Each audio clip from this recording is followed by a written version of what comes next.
ba oyo ba mona biso ba oyo ba ebi biso ezali maître Doudou Kayimba Kodaso oyo boyo kaka tango nyonso tout peut-être bande comme sous batanga kombo ba oyo pe bazwa libakwa koyeba biso te boyeba biso na pokwa na lelo maître Doudou Kodaso oyo wapi azali initiateur ya chaîne Objectif DK TV officiel oyo bolanda katango nyonso tout bisika wapi bozwaka quand même ba news na bino tozo senga bino bo encourager biso bozala toujours na sima na biso bobenga ka biso tango nyonso soki bozaba suggestion en tout cas bo manquer te bo hésiter te à kotindela biso yango soki pe boza na biloko boyango posa toza na équipe nyonso tout ba cameraman bazali wana ba journaliste bazali wana bakoki koya bipai nyonso tout oyo boza na souci na biso bo na posa na biso ba numéro na biso eza wana ezali wana so botali na ba ya écran na bino bokomona numéro na biso ezali wana bokoki kozwa bokoki benga biso pona ba souci na bino ba problème nyonso tout bokoki kokutama na yango pona ba publicité ya ba activité na bino en tout cas bo hésiter te bo benga biso et kozala eloko ya mala na bino totambolaki na banzela bandeko belé bapusanaki pene na biso bamekaki ko présenter biso ba souci na bango et bayebisaki biso maître Doudou bino bato bolobelaka biso bolobaka makambo na ba télévision bomekana kolobela biso makambo yo toyebisaki bango tokolobela bino tokosunga bino tokokomisa voix na bino na bisika wapi esengeli yango ekoma likambu tozali penza kolobela mwa mukelelo ezali makambo ya banzela ndenge ezali kosalama ndenge l'état to gouvernement provincial azali kosala musala na kati na mboka misala oyo ezali komonana pe oyo wapi batu pe bazali ko mitungisa pona yango nde ezali eloko oyo e atiraki quand même attention na biso na boleki na biso na banzela koyoka ndenge bandeko bazali kolela yango tolobaki ba ça va tokopusana poto le kapeto sengela bino parce que ezali mbela ezali pe ko senga parce que bandeko balobi ah maître pona nini kaka na période oyo tala ndenge tozaboy na ba période ba rentrée scolaire ba difficulté za ebele yango tolobaki problème ezate tokoyeba bakonzi basali eloko wana na ndenge ya mabe bien soit ezalaki mobeko ezalaki bandaka lepesamaki oui yango wana nde tina oyo wapi tomatina kreno lelo poto luka to expliquer na bandeko penza ba oyo bazali kolanda biso pe balandaka biso tango nyonso tu basepelaka kolanda biso pona ko benda bino pe lokola boko ba toujours kolandaka biso na makambo oyo etali lelo makambo ya banzela na makambo oyo etali makambo ya nzela. Je crois que Kinshasa esengelaki redoré image na yango image oyo ezalaka kala toyebi yango très bien ndenge Kinshasa ezalaka kala. Mais Kinshasa est kokoma bongo quand c'est à cause ya ba difficulté, ba crise, ba souffrance au fur et à mesure mbokeza ko kende malamu penza mingi te jusqu'à ce que ba tu bazalaki sous son bisika peut-être à côté kate ba tu bazalaki obligé ba embrasser ba grande route ba luka ba embrasser ba prise publique ba tu ba banda siko yoko luka bisika wapi akoki koteka parce que ba wenze ezalaki te toli suspect ba wenze ezalaki ya kotonda batu suspect boyebi kaka biso pe congolais et comment que mutu abanda ko vivre na taux du jour okomona mutu abimi na tongo na 5h to 4h il faut azonga ndaku na ye na 19h 20h 21h na ba difficulté à transport et paille yango et comment ki ko sala que bandeko bazaki koteka na kati ya ba wenze basala nini babima le long ya boulevard parce que babima na ba arrêt de transport pourvu que ceux qui bateau ba uti musala bazozonga très fatigué na ba pourquoi bazwa quand même moins loko ya kokota nango na ndako yango yaki kokoma lokola moi culture moko c'est-à-dire eloko wana et se développaki et que batu nyo surtout bakoka ici ce kovanda na kata ba wenzete et sengelaki na bango basala nini babima libanda donc c'était devenu une pratique OK mutu nyo surtout ko jamais kovanda na kata wenze akoko vanda dans le na ba périphérie akoko zonga te na kata il va bima na boulevard pour que ba mona ye il va bima ya koteka na arrêt de transport pour que bandeko oyo bazo kita basomba mbisi mbala moko parce que tout le monde même soko l'équipe ba kota ba kingasani ba okomona pena ke no bazo tanda ba Thompson bazo tanda ba biloko na banzela ba papa ba mama ba nani ba tonyozo ba ndeko nyoso to bazo sisa misala na bango na retard na retour na bango nde bazo sala nini bazo somba biloko wana pona kokende kolamba 22h 23h minuit, ça dépend na mutu mais c'était à cause ya crise, à cause ya ba difficulté o ekotaki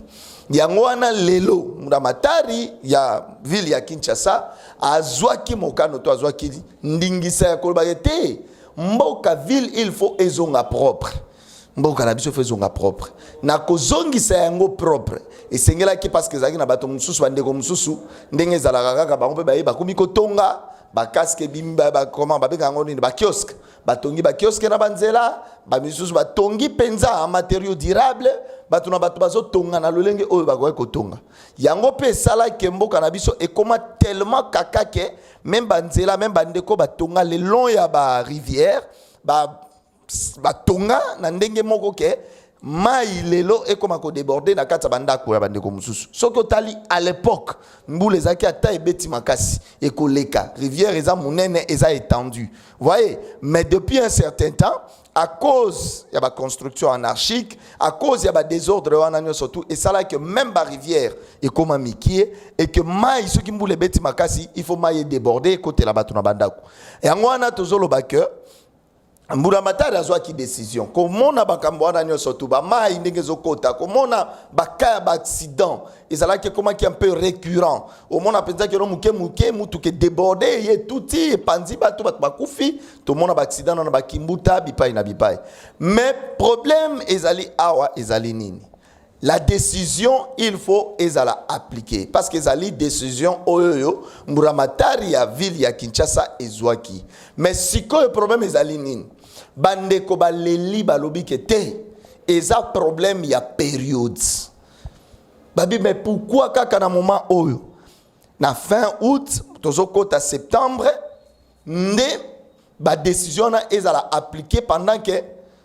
tozana ba wenzete tozana bisika côté kate mais l'état telemeli biso l'état bandi ko benga na biso na minute tokosala ndenge nini tokosuka wapi likambo ya makasi nde yango wana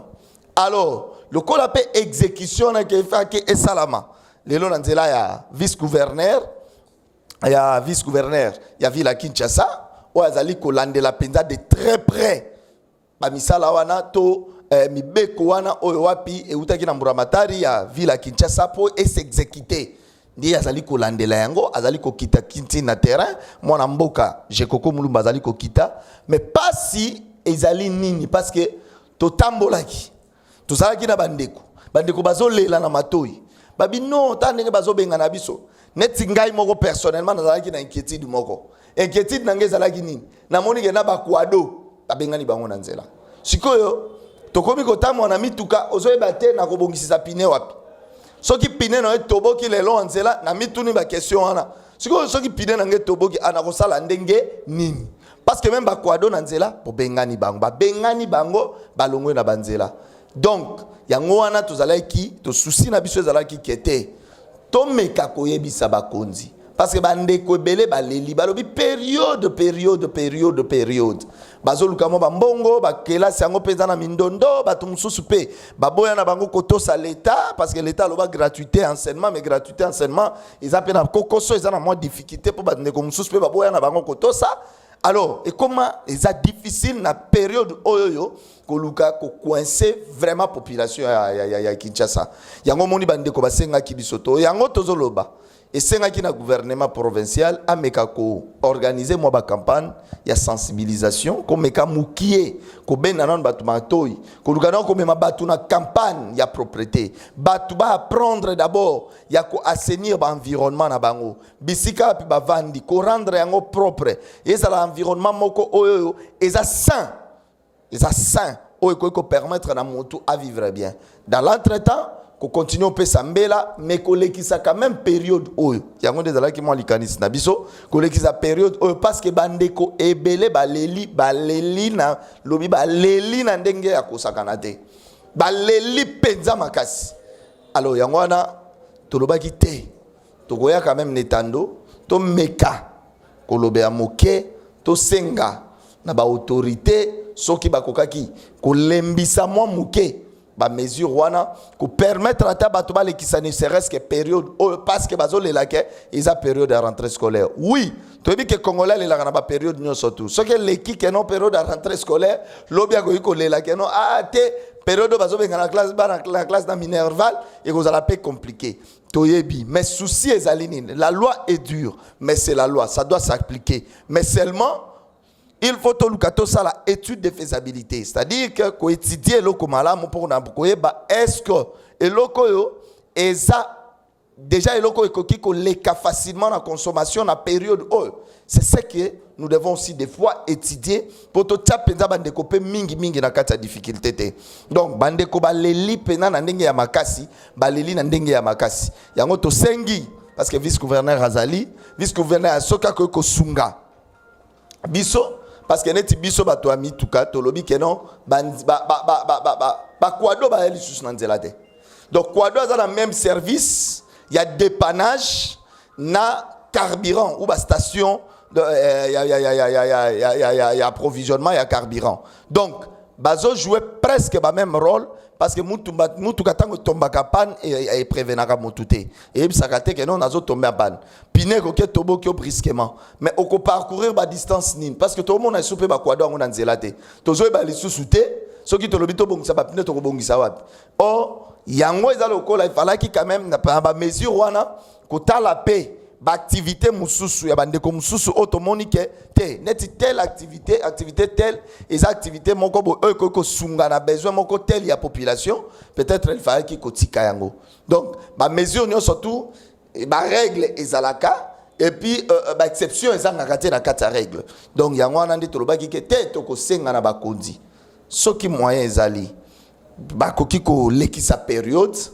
batika bandeko soki bakoki ko bundana so bakoki ko travailler ne serait-ce que bazwa quelque chose ou ko permettre bango na ba famille na bango basala nini ba réponse na moi ba besoin oyoyo il y a ba besoin scolaire ou ezali ko se présenter ou se pointer déjà à l'horizon. Donc voilà un monde ezala ki quand même moi likanis na biso pe ezala ki bo senga ya bandeko nyo surtout o balanda ki biso bayaki ko luka biso balobi te maître mais quand on kolobe la biso, mais quand on kosenge la biso, bino atubolobaka parce qu'il est arrivé que une fois tozala qui quand même na vice-gouverneur, tangazo bengana na ko hydro côté na biso, en tout cas on était avec lui. Nous avions salué la mesure. On ne refuse pas cette mesure, mais seulement il fallait qu'il kota la temps na période pour nous permettre na bande koba meka ko souffler moi muke net na ba période oyo ya ba rentrée scolaire. Et loko mususu pe banzela oyo tolinga kitoloba. En tout cas, tozo mona misala oizo salama ya banzela, tozo saluer eza misala moko kitoko. Je crois que le gouvernement provincial, ensemble avec le chef de l'État, en tout cas, batie ba effort et belé pour na koluka ko zongi sapenda Kinshasa banzela Kinshasa ezonga propre to monde ngezo tongama. En tout cas, toyebi ke eza débit, eza difficile, mais au fur et à mesure nzela ekomonana ekozala toujours na satisfaction à population na biso mais seulement tozole la paix pour la construction ya ba route secondaire parce que ndenge tozabo oui ba acteur onyo surtout ezalaka déjà oizwa ki mwa koko so ebebaki c'est bien ndenge zonga ezobonga to leki gambela o leki nzela bongolo o leki mo banzela omoni que ça va quand même neti na nzela gambela soko tali yango komona batonga bayaka basalaka une partie bakangaka basala une partie mais moi ndambo moko etikali to senga pe na ba autorité ba meka kozonga pona kotala partie wana etikali peso tungisa mwa makasi tango bambule koya awa bato bakozala quand même na difficulté ya koleka na avenue wana alors bandeko basunga pe biso pona kokende ko silisa ko asphalter nzela wana malam basilisa ba travaux nango. Donc de même ils appellent sur université na rond-point yolo médical wana ils ana mo ba point mususu OEP etikala bongo ye penza bona mutu ko dendi makasi. Donc ce papa ko iko sunga pona bandeko yo bazo exécuter ba travaux wana ba luka baya ba achever mo ba misala wana et ko zala penza pe eloko moko ya malamu to ebike et ça c'est tout un processus. Ça c'est un début, ça va continuer. Mais ba côté pe ya ba changu ce qui l'état pe akoki ko sunga pour na kosala ba construction mususu ya ba route ba construire ba route ba sekomaf ba route ba côté wana ekene ko bima ba côté ba aéroport ya Njili ko désengorger boulevard parce que biso to lobaka yango déjà tant ba lansaka projet, il y a saut des moutons. Nous l'avions dit à son temps que saut des moutons et qu'on résolvait problème, il y a embouteillage à Kinshasa. Parce qu'il faut voir le nombre de véhicules au à Kinshasa. Quand bien même que Kinshasa ne représente Namituka, ils ont représenté Ata. Je ne pense pas que Kinshasa a un nombre Namituka aussi à Yambi et qu'il faut représenter Ata, même pas 95%. Il faut représenter 95%. Mais néanmoins, Namituka ezali à cause il y a un mauvais état, il y a un nzela na biso, na manque il y a une route secondaire pour qu'on désengorger les grands acteurs, il y a une base makasi il y a un embouteillage. Non seulement ça aussi, le non-respect il y a une règle routière. Le non-respect il y a une règle routière. Wana tant to lobela ka makambo ya état de droit. To beta ka sete makasi na makambo. To expliquer que Moutounion surtout azozala toujours la priorité. C'est-à-dire banzela ezamouké mais batu balingi koto sanzela te. Balingi ko respecter ba règle ya nzela te. Moutounion surtout azana priorité. Yende fois kende nanu, yende fois leka biloko zo causer ba embouteillage makasi yango wana. Ba autorité na biso de régulation. Botala magambo yo malamu. Koluka penda ko tia mwa molongo na nzela. Batonyo surtout bato sa ordre. Na ezalo kola na monaka image moko na ebite soki na mboka nini. Donc, batunyo so malgré embouteillage, vélo, moto, batunyo so bagarda bande na bango, bande ya aller, bande ya retour. Donc, muto okota na bande ya retour, te soko za na bande aller, okokota te. Les respects à règle, même ceux qui ont commis na Luanda, Angola, tu verras que ba respect on a règle. Même attendez que Tolobaka Keno, Rwanda, tout ça. Mais ceux qui ont commis au commun, Bambo Kawana, ils ont un respect moko makasi ya ba règle. Ba règle yanzela, ba règle mususu, ou ils ont régi société. Donc, yango to sengi na ba autorité na biso keno, basa la makasi pour na koluka pena net na makambo embouteillage. Non seulement ça. Et surtout encore, très important. Je crois que dans les jours à venir, Soki, Banzela et Tungami, parce que là, il faut que Tungana une route secondaire. Banzela, oh, ya ba Kulumba, ils ont bakota ba Massina, il faut prolonger et à Kobala, na poids lourd. Ce serait une bonne chose. Banzela côté à Banjili brasserie et katisi eke kuna Kingasani Massina katisi kuna et ça peut ekozala pe loko moko ya malamu soki yango pe ekoki ko sala maleta penser na yango ekozala loko moko ya malamu. Et en plus de cela, ekosenga na l'état pour na ko résoudre bien problème, to difficulté à transport parce que toi on a deux problèmes. Toi on a un problème d'embouteillage qu'il faut résoudre et nous avions un autre problème, il y a difficulté à transport. Or, à l'époque, transport, chaque ministère, entreprise publique, institution, ils ont bis pour les gens.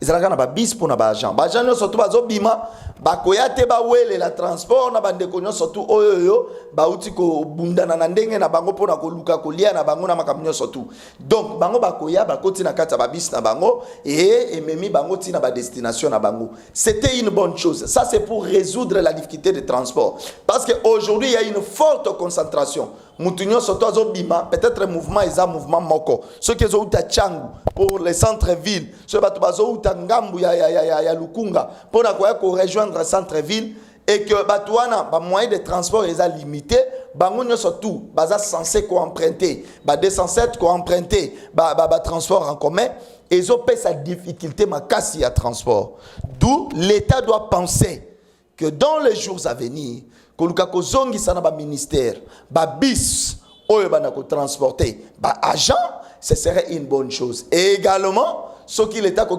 penser que zongi s'appelle train urbain. Train urbain, ils allaient qui peut faciliter makasi na côté ya difficulté ya transport. Donc, l'État a mekako tala makambouana, je crois que ceux qui batali makambouana, ceux qui battent ba bis na ba entreprise, battent ba bis na ba ministère, battent ba bis na ba institution en union surtout, et ont même ba agent, je crois que difficulté à transport et que la penzate. Ndenge tozo kuta anango lelo et que la penza bongote. Et que la penza bongote. Et notamment pour l'embouteillage, il y a un tolobi qui est ezali kamu ya ko penser na ba route. ba route oyo eza na mabulu ebele yango pe créer embouteillage soki andi ko bamba yango bambutu wana ebongi penza ndenge na moni na Gambela na lekaki na Gambela wana to baluki pena rond point wana parce que à son temps ezaki moko ye ko leka na boy boko sala penza moi 15 5 10 minutes tout ça pour boleka bien sur université mais actuellement ko ya boy oleki facilement donc yango nde ezalaki penza makanisi na biso o tozalaki na yango pe ya kopesa elongo na population o ya benga kabiso o ya approche kabiso tango nyonso tout pona ko présenter ba doléance yango biso pe tolobi te tokozwaka mongongo tokokomisa pa ba konzi na tina ete ba konzi basunga population ya Kinshasa ezala lokola population ya Lubumbashi bazalaka na difficulté à transporter tout comme na Matadi partout totamboli quand même na bamboka en tout cas banzela bisika mususu difficulté eza penza makasi te lokola na Kinshasa yango ndezalaki mbela na biso pona poko lelo mais en tout cas tondi bino botondi bandeko nyonso tu oyo balandaka biso tozo senga bino bo commentaka toujours bo s'abonner pe massivement na chaîne na biso Objectif DFK TV officiel parce que totiki binote toza toujours wana pona bino tozo kende toujours ko kundola ba souci na bino biso toza wana pona ko mema yango et pas ya ba kondi de telle sorte que bon mona kapé moi changement malembe na kati na ba vie na biso donc bozala kebele ya kolanda biso to pesi bino merci en tout cas ba numéro na biso eza wana numéro oyo bomonaka na ba d'écran na biso wana ya suki na 230 yango ndeza numéro na biso soki ba suggestion ezali soki bozana ba souci mususu bobenga biso to ko manquete koya koloba pona tina na bino pe ko sunga bino ko apporter ba solution bipa yo wapi bozali merci na bino nyonso tout oyo bolandi biso to bokolanda biso vraiment et kozala sengo mingi bo aimer pona ko encourager biso toujours tozala kelongo na bino merci beaucoup.